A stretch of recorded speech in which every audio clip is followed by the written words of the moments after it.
Okay. Give it up one more time, Roger Banks.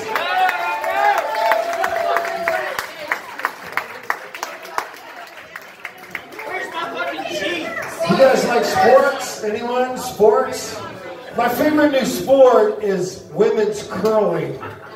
And it's because there's always a woman on her knees and two sweeping. Yeah. It's true. I was so glad when Dale Jr. finally retired.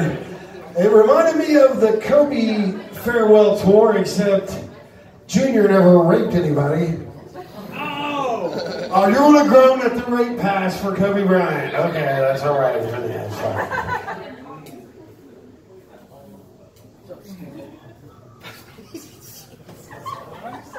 You can do it! Walk right up in the room like everybody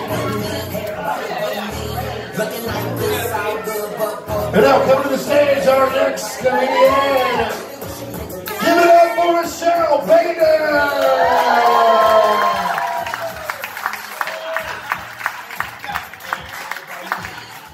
everybody but me. Everybody but me. Everybody but me. Say fuck everybody. KCMO, born and raised in the break in the memo. Stepping in my city, it's like you know. People down the demo, then go stuffing them hoes in the limo. Danny! Thanks, dude. Good job again, bud. Danny Ray, ladies and gentlemen, the only thing crustier in the strip club than the panties. Oh, how you guys doing? Good.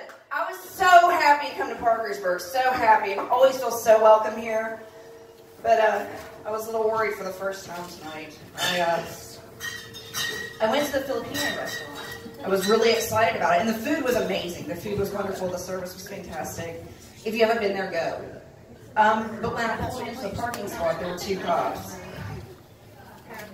Are there any cops in here, first of all, before I tell the story? Anyone? Anyone? It's okay. It's okay. Like, you know, it's fine. I have the right to not incriminate myself, so. I had a bag of weed this fucking big in my car. I've had an amazing day, you guys. I called one of my friends. I was like, hey, can I buy a 20 sack? And he was like, oh, I've got some old stuff. I'll just give it to you. I was like, great, swag, whatever. That's free. No, I get there. And he hands it to me. He's like, this is like $100 worth of weed. I was like, okay. I couldn't believe no one's ever been that nice to me before, ever. It was wonderful. And then I came up here to Parkersburg. Oh, God. And I want to let you guys know before I really get off of my set here. I say the F word a lot. I make some dick jokes. I might talk about itchy vaginas. I don't know.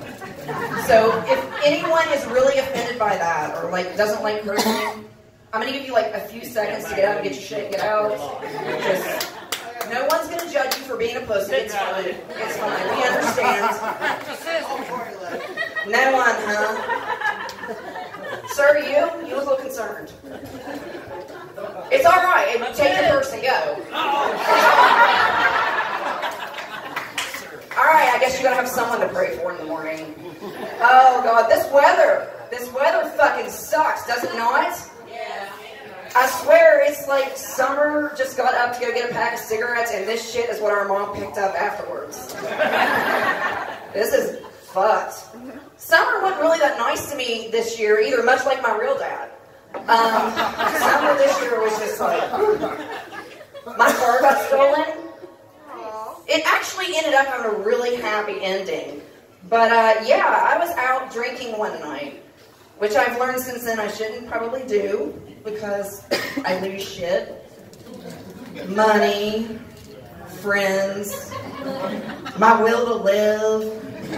Once my entire fucking car just like disappeared. So it was gonna be like 3 weeks, 21 days, before they could write it off. And this whole time I wasn't even mad. Like, we're getting 3 weeks there, insurance is gonna write it off, but I'm not mad, I'm just real confused. Like, who the fuck looks at an 11-year-old Dodge Caliber and says, man, I have to have that. It's worth the risk. I found out very quickly. They called me about 4 hours before insurance would have ripped the car off as a complete loss.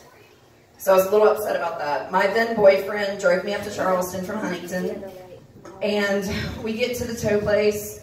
They bring the car out, and it's not the car I remember paying for. The grill and the hubcaps were all blacked out. It's just like bouncing a little more than it did when I had it. It's looking pretty rough.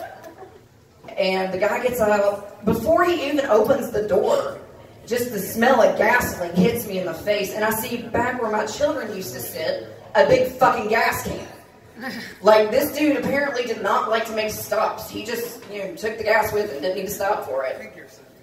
Guy gets out, and I'm just kind of looking at it. I'm in awe. I've never seen anything like this before.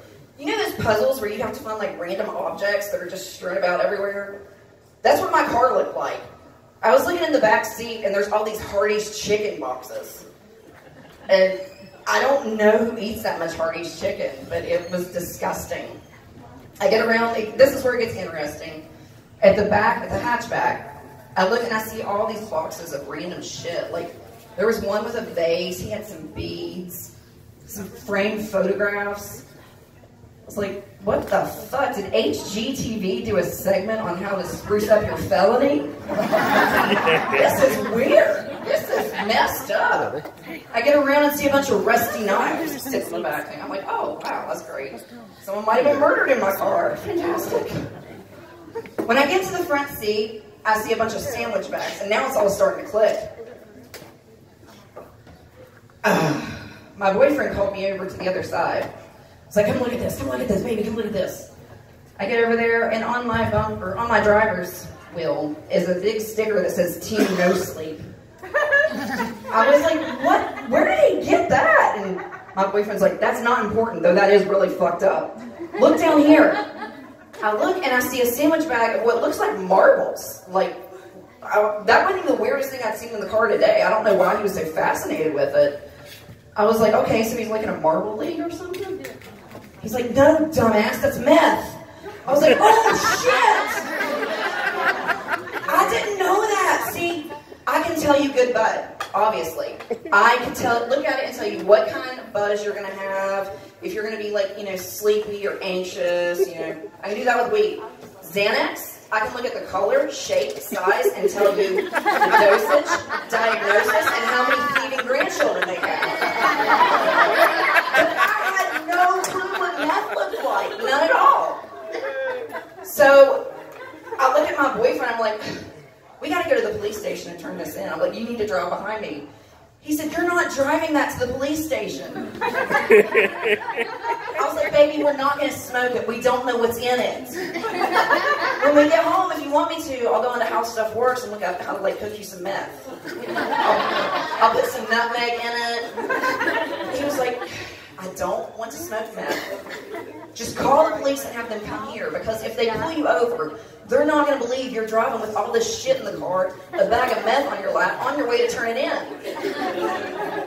I was like, holy fuck, you're right. So called the cops.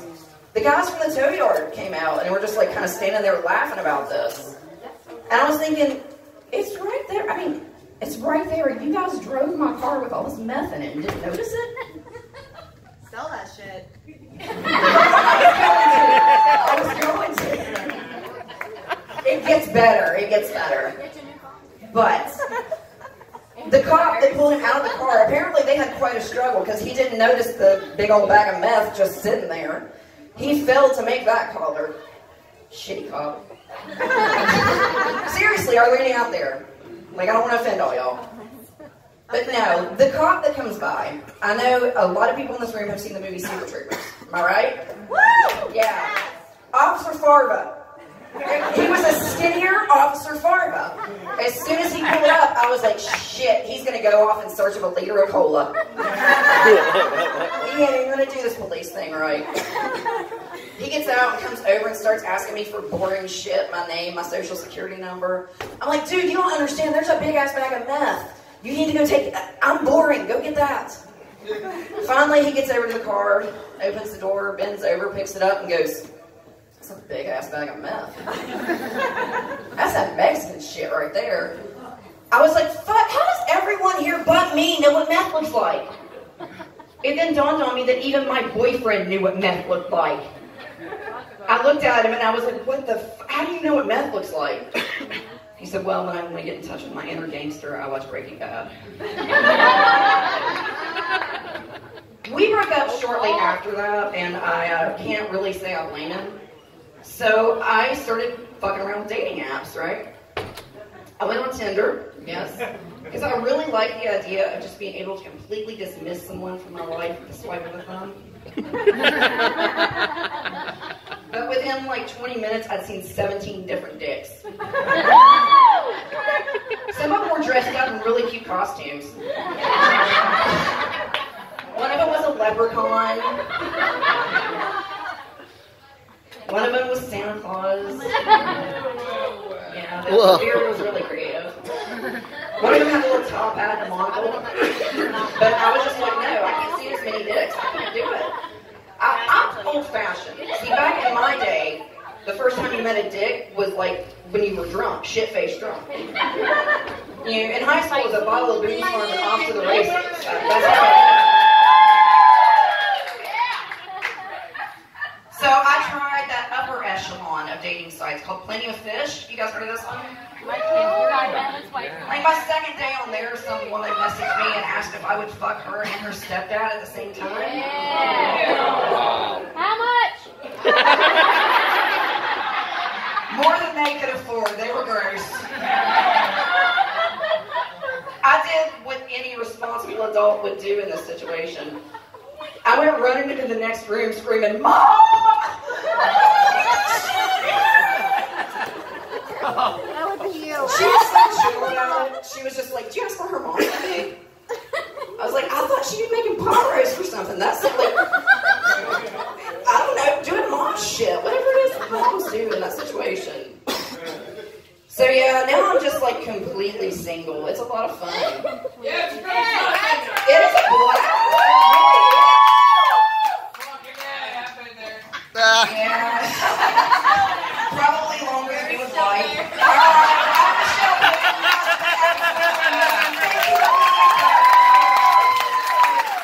Give it up for Danny Ray. I know it's a tight squeeze for you. Coming through this audience was like playing Mousetrap.